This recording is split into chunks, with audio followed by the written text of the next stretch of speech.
नमस्कार दोस्तों, जय महाराष्ट्र। जागो इंडिया जागो में फिर से आपका एक बार हार्दिक स्वागत है। तो दोस्तों, आज हम रोज़मर्रा की ज़िंदगी में जो होने वाले सारे के अंदर जो सवाल हैं, जो आपके दिमाग में भी चलते रहते, कमेंट्स भी आते हैं, उस विषय में हम बात करते हैं। सबसे पहला सवाल ये है कि जो सोसाइटी प्रपोज्ड होती है उसमें वारसनामा कौन चेंज करेगा, मतलब वारसनामा कौन करेगा। अब ये सवाल जो है उसके अंदर जो प्रपोज सोसाइटियां हैं उसके अंदर एसआरए के सर्कुलर 152 के तहत उसके अंदर तहसीलदार स्पेशल सेल है, वो इस विषय में वारसनामा का चेंजेस का काम करते हैं। अब यहाँ दोस्तों दो सब्जेक्ट आते हैं।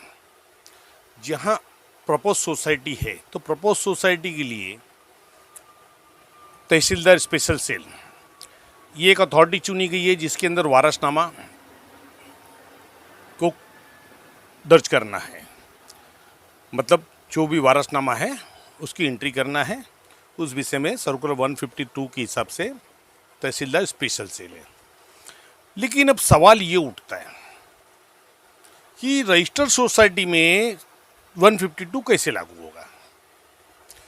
ये बातें एक अजीब तरह के प्रश्न पैदा करती हैं कि जहां एक तरफ रजिस्टर्ड सोसाइटी है जो एक्ट के दायरे में आती है, और एक्ट के दायरे में आती है तो उनका काम है नॉमिनेशन फॉर्म भरवाना, शेयर सर्टिफिकेट करवाना या वारिसदार चेंज करना। अब यहाँ पे एसआरए में अलग ही नियम चल रहे हैं, मतलब एक कानून दूसरे कानून को काट रहा है। मतलब यहाँ देखा गया कि एसआरए में किसी भी कानून को छोड़ते नहीं है, मतलब हर कानून में क्वेश्चन मार्क लगा के रखते हैं। ये सरकार की जो नीति है एकदम टोटल भद्दी नीति है। अब मुझे बताइए, रजिस्टर्ड सोसाइटी है तो रजिस्टर्ड सोसाइटी अपने जो मेंबर्स के बारे में जो भी प्रॉब्लम्स है वो रजिस्टर्ड सोसाइटी का काम है, तो इसमें तहसीलदार स्पेशल सेल का क्या काम। ये एक बहुत बड़ा क्वेश्चन है। ठीक है, प्रपोज सोसाइटियों में आप कर रहे हैं और यही कारण होने के कारण ये सोसाइटी रजिस्टर्ड नहीं करवाते, ये सोसाइटी रजिस्टर्ड नहीं करते हैं। अब जो भी हमारे यहाँ कमेंट्स आई थी, पुरानी कमेंट्स में ये कहा गया था कि अधिकारी बोलते हैं कि भाई नहीं, बहुत झंझट होता है, इसके लिए हम अलॉटमेंट के बाद रजिस्टर्ड करेंगे। लेकिन दोस्तों यहाँ तो एसआरए का कानून ही अलग कुछ बोल रहा है ना। 57 में क्या कहा गया है कि जब तक सोसाइटी रजिस्टर्ड नहीं होगी तो अलॉटमेंट होगा ही नहीं। तो ये अधिकारी अपने भी कानून को तोड़ रहे हैं, जो राज्य सरकार द्वारा बनाए गए कानून है उसके अंदर भी इंटरप्रिएट कर रहे हैं। तो लॉ के अंदर इंटरप्रिएट करने का किसी का अधिकार नहीं है। लेकिन ये सारे के अधिकारी और ये सारे डिपार्टमेंट हर वो काम कर रहा है जो कानून के विपरीत है। तो इसलिए आप समझिए कि आपके साथ सिर्फ धोखा और धोखा किया जा रहा है। रजिस्टर्ड सोसाइटियां हैं उनका अधिकार मारा जा रहा है। अब कारण क्या?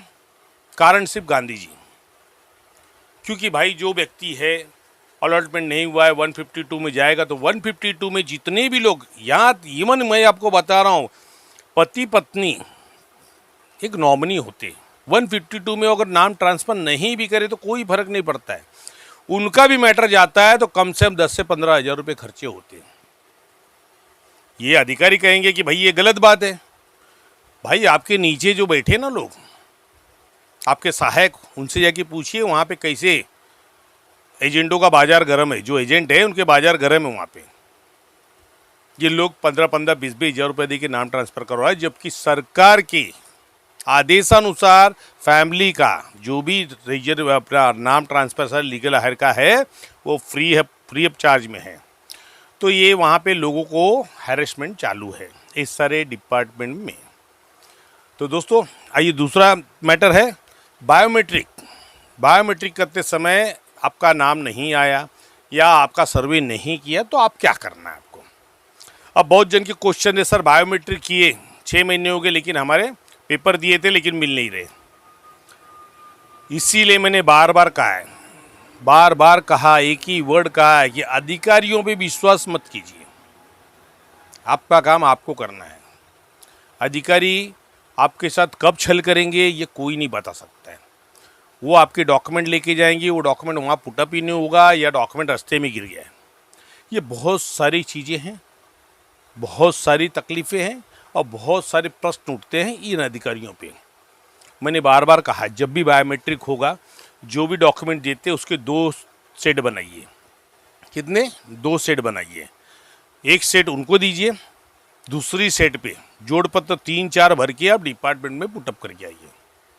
अगर कोई डिपार्टमेंट मना करता है, अगर कोई डिपार्टमेंट मना करता है तो उसकी कंप्लेंट फाइल करोगे, भैया मैंने यहाँ पे मैं कुछ भी डिस्पैच करने आऊँ, आप मुझे मना नहीं कर सकते।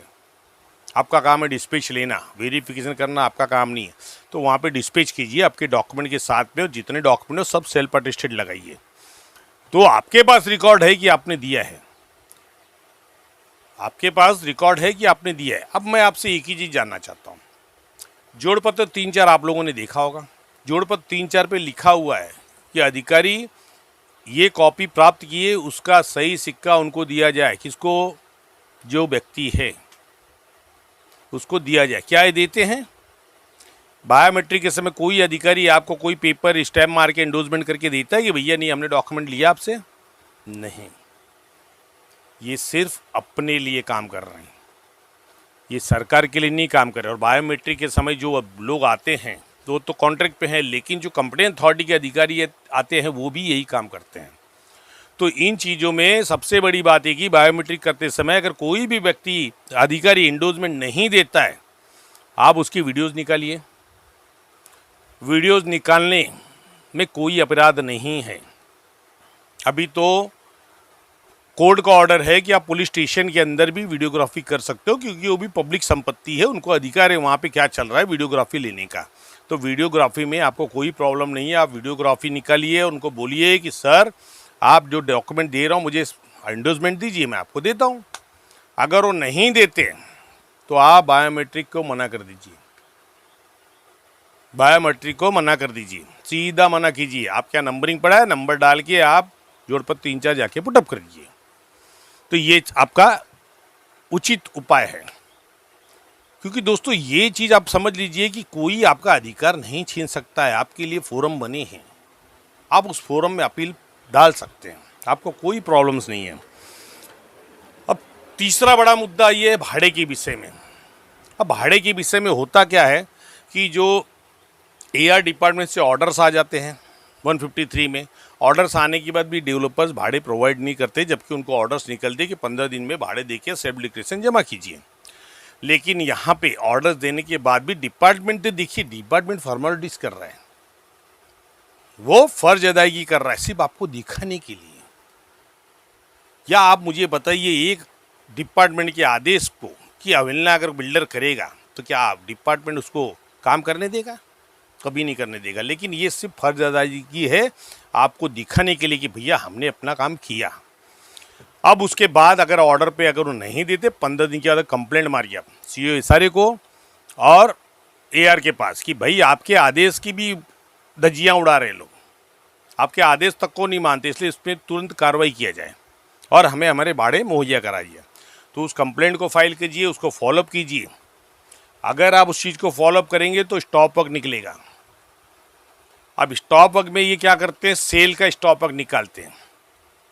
दोस्तों हमारे मैटर में ऐसा हुआ, सेल बिल्डिंग बन नहीं रही और सेल का स्टॉप वर्क निकाल दिया, ना रिहैब बन रही थी ना सेल बन रही थी, सेल का स्टॉप वर्क निकाल दिया कि भैया सेल बिल्डिंग को स्टॉप वर्क दिया जाता है।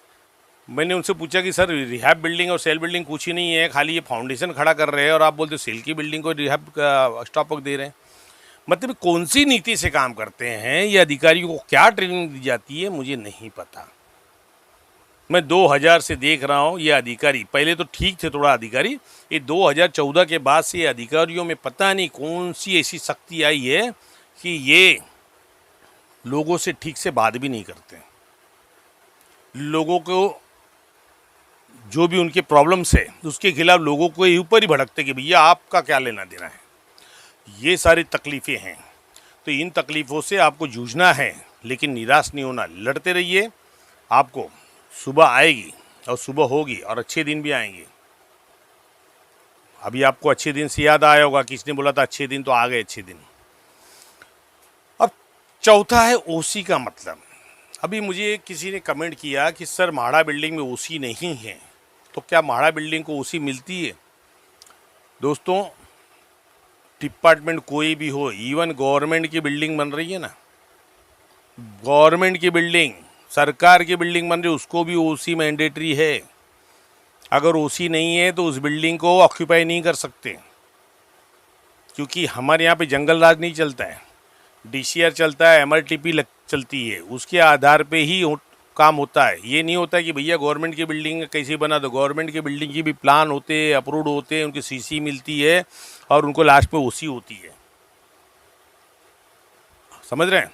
तो ओसी अगर म्हाडा ने नहीं दिया है तो म्हाडा के पूछिए कि भैया आपने बिल्डिंग तो बना दिया, ओसी कौन लेके देगा? और इसमें सरकार की गलती है जो ओसी नहीं होते हुए भी बिल्डिंग को ऑक्यूपाई करवा रहे हैं या करवा दिया गया है।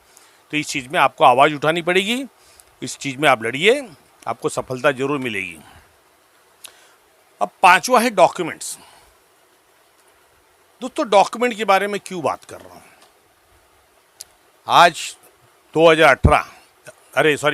18 जून 2024 से लेके आज तक मैंने तकरीबन 200 के ऊपर वीडियो डाले हैं, और उसमें डॉक्यूमेंट्स के ऊपर कितनी सारी वीडियो डाल, फिर भी यही मैटर्स आते हैं कि सर मेरे लाइट बिल यहाँ का है। मैंने बार बार कहा कि सर गवर्नमेंट का जो रूल्स है, तो उस रूल के हिसाब से 2000 के पहले के जो डॉक्यूमेंट्स हैं वो आपकी पात्रता होगी रेगुलर पे, और 2001 के बाद है और 2011 के पहले के हैं तो आपकी सशुल्क पात्रता होगी। अब उसमें एक डॉक्यूमेंट है, 2 डॉक्यूमेंट है, लेकिन गवर्नमेंट के रूल के हिसाब से 2 डॉक्यूमेंट मैंडेटरी है, सपोर्टिंग डॉक्यूमेंट आपको चाहिए। तो इस चीज़ को समझिए। अब उसमें आप मुझसे पूछते कि मेरा पात्र होगा या नहीं, ये गलत प्रश्न है। ये गलत प्रश्न है कि मैं कोई पात्रता नहीं करता हूँ। मैं आप जैसा ही, आप में से ही एक भुक्तभोगी हूँ जो एसआरए के खिलाफ लड़ रहा हूँ।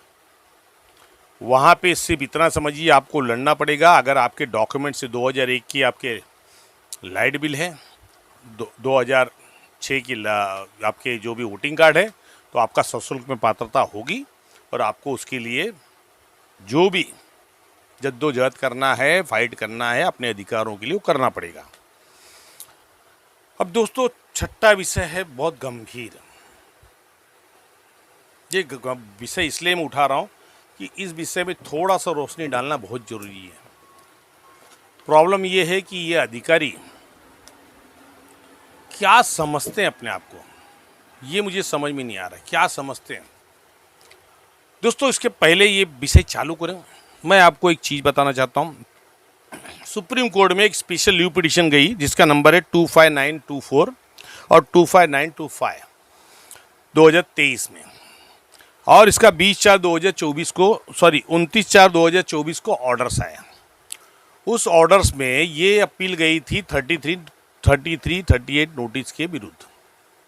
अब सुप्रीम कोर्ट ने उसमें देखा कि भाई इसमें कुछ लोग अपात्र हैं और कुछ लोगों के नाम ही नहीं है, कुछ लोगों के नाम ही नहीं है। तो सुप्रीम कोर्ट ने अपने ऑर्डर में स्पेसिफाई किया है कि जो एलिजिबल, जो पात्र सदस्य हैं, उनको घर खाली करना पड़ेगा, उनको भाड़े प्रोवाइड किया जाए, उनको घर खाली करें। दूसरी चीज, जिस व्यक्ति के अपात्र हैं, जो व्यक्ति अपात्र हैं या जिस व्यक्ति का नाम नहीं है, उसे जो भी अथॉरिटी है उसे 3 हफ्तों का समय दिया जाए उसको अपील फाइल करने के लिए, और जब तक उस अपील का ऑर्डर्स नहीं आते हैं तब तक ये झोपड़े को तोड़ा ना जाए। ये चीज़ें सुप्रीम कोर्ट ने ऑर्डर्स में दिया है। अब मसला ये है कि 2024 का सुप्रीम कोर्ट के ऑर्डर को ये अधिकारी मानते ही नहीं है। क्या कारण है वो मुझे पता नहीं। शायद हो सकता है कि सुप्रीम कोर्ट से ज़्यादा पावर इन अधिकारियों को दी गई है जो कि तहसीलदार हैं।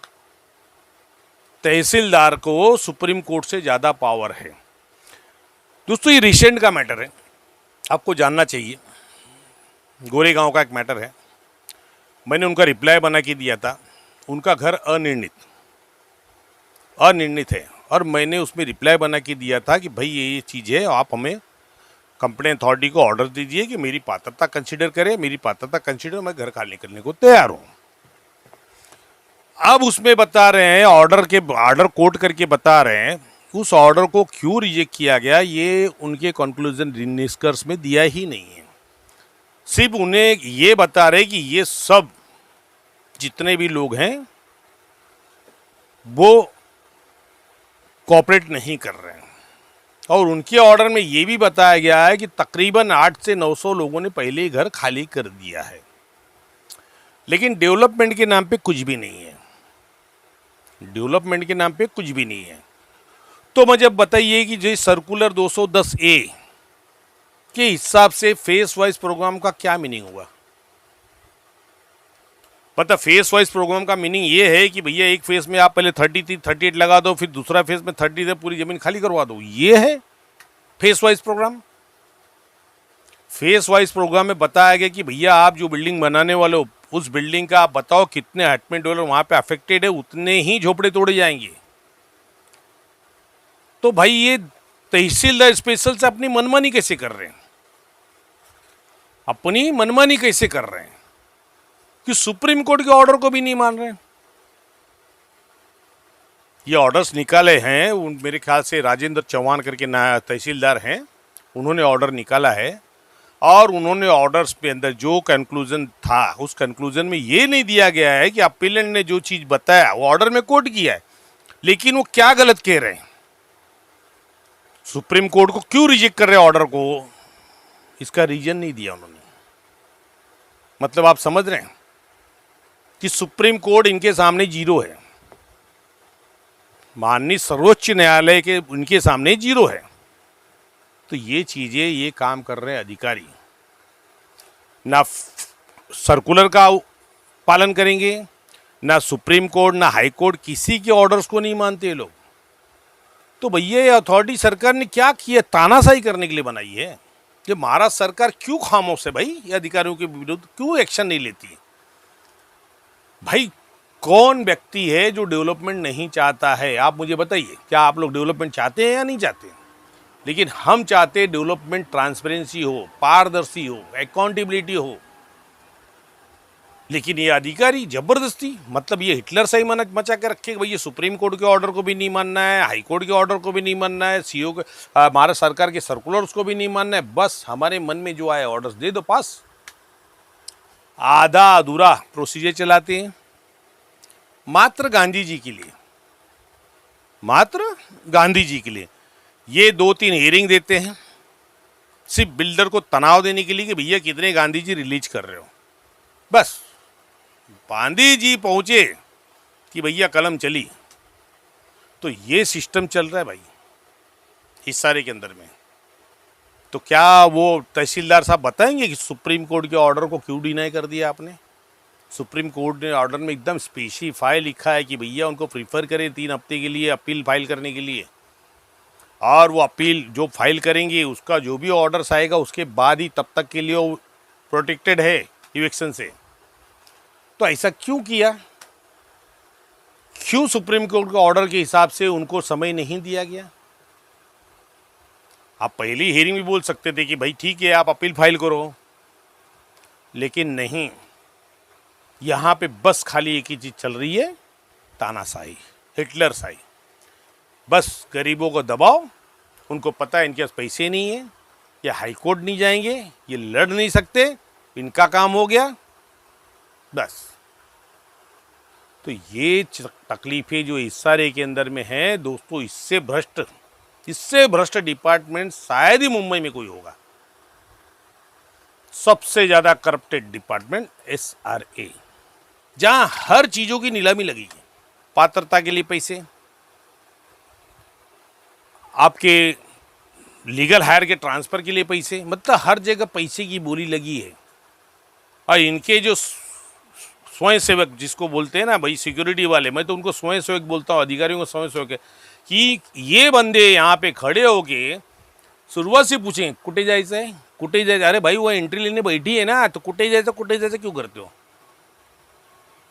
अभी 3 दिन पहले मेरी बहस हो गई मतलब भाई साहब आपकी ड्यूटी नहीं, तब से मैं एसआरए में आ रहा हूँ। आप मुझे बता रहे हो, मैं आपको घुमाऊंगा सब डिपार्टमेंट। चलो ये भी घुमा देता हूँ, पिछला डिपार्टमेंट जहाँ था वो भी दिखा देता हूँ। आप मुझे बता रहे एसआरए कौन सा डिपार्टमेंट कहाँ है? तो ये चीज़ें यहाँ पे हो रही है, मतलब लोगों को हैरेसमेंट करना, परेशान करना, बस यही चालू है एसआरए में। नाम सिर्फ झोपड़पट्टी पुनर्वसन प्राधिकरण, लेकिन हकीकत में ये बिल्डर पुनर्वसन प्राधिकरण है, ये विकासक पुनर्वसन प्राधिकरण, जहां डेवलपर को, विकासकों को डेवलप किया जाता है। आज अगर सर्कुलर 2 का ये नियम से पालन करते ना, तो आज जितने एसआरए में जितने भी डेवलपर्स हैं ना, में से मैं आपको लिख के देता हूँ 60% अनक्वालिफाइड हो जाएंगे, इनएलिजिबल हो जाएंगे। भैया आप एसआरए में नहीं आ सकते। भाई एक सिविल कॉन्ट्रैक्टर भी एसआरए का बिल्डर बन जाता है, क्या करें? अंधेर नगरी चौपट राजा, टका सिर भाजी टका सिर खाजा। तो दोस्तों ये हाल है हमारे मुंबई में एसआरए का। जो मुंबई, वो मुंबई जो माया नगरी कहलाती है, जो देश की आर्थिक राजधानी है, वहाँ ये गरीबों के साथ ये हालत है। दोस्तों ऐसा अजगर सरकार ने बनाया जो गरीबों को निकल जा रहा है। सिर्फ मुहिम एक ही, मुंबई को खाली करो, मुंबई को भगाओ, बस एक ही मुहिम लेके सरकार चल रही, चाहे सरकार किसी की भी हो, चाहे सरकार ए की हो, बी की हो, सी की हो, किसी की भी सरकार हो। भाई हमाम में सब नंगे होते हैं। ये सब एक पॉलिसी है, गरीबों को मुंबई से भगाओ। क्योंकि मुंबई को सांघाई बनाएंगे तो सांघाई में रहने वाला आदमी गरीब थोड़ा होगा, इस चीज़ को समझिए आप। तो दोस्तों इस सारे की लड़ाई है, संभल के लड़ना, सोच के लड़ना और तटस्थ होकर जागरूक होकर लड़िए। देखिए आपकी विजय होती कि नहीं। कानून समझाने के लिए हम बैठे हैं, नियम समझाने के लिए हम बैठे हैं। आप मात्र इतना करें कि भाई इतने फ़ोन मत कीजिए, इतने फ़ोन ना करें। आपके जो भी प्रॉब्लम्स है कमेंट्स कीजिए, हम उस पर वीडियोज़ बनाएंगे, लेकिन फ़ोन ना करें। बहुत फ़ोन आता है सर, मैं परेशान। कल मैं विरार जा रहा था एक्टिवा पे, तकरीबन सैकड़ों फ़ोन तो खाली विरार जाने में आ गए। सर परेशान हो जाता हूँ मैं, इतने फ़ोन। अरे भाई मुझे पता है आपको प्रॉब्लम्स है, तो आप कमेंट कीजिए ना चैनल पे, कि चैनल पे कमेंट करने में तकलीफ होती है।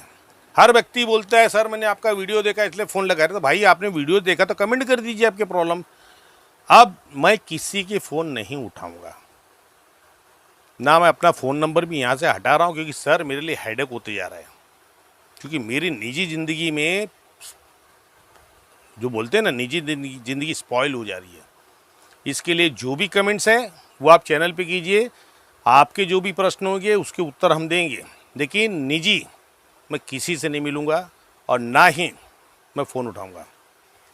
आपको वीडियोस देखना है तो देखिए, नहीं देखना है तो मत देखिए, मुझे कोई फ़र्क। लेकिन सर दर्द बन गया है सर, मेरे लिए सर दर्द बन गया है। इतने फ़ोन, इतने कॉल्स आते हैं।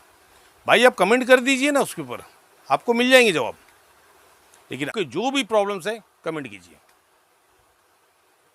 अब मैं मिलना भी बंद करूंगा और कोई भी प्रॉब्लम होगा फ़ोन नहीं उठाऊंगा, बस। तो दोस्तों आपको अगर वीडियोस पसंद आती तो देखिए, नहीं पसंद आती कोई बात नहीं, क्योंकि हमारा जो काम है, जो स्वेच्छा से कर रहे हैं, निःशुल्क कर रहे हैं, वो हम करते रहेंगे।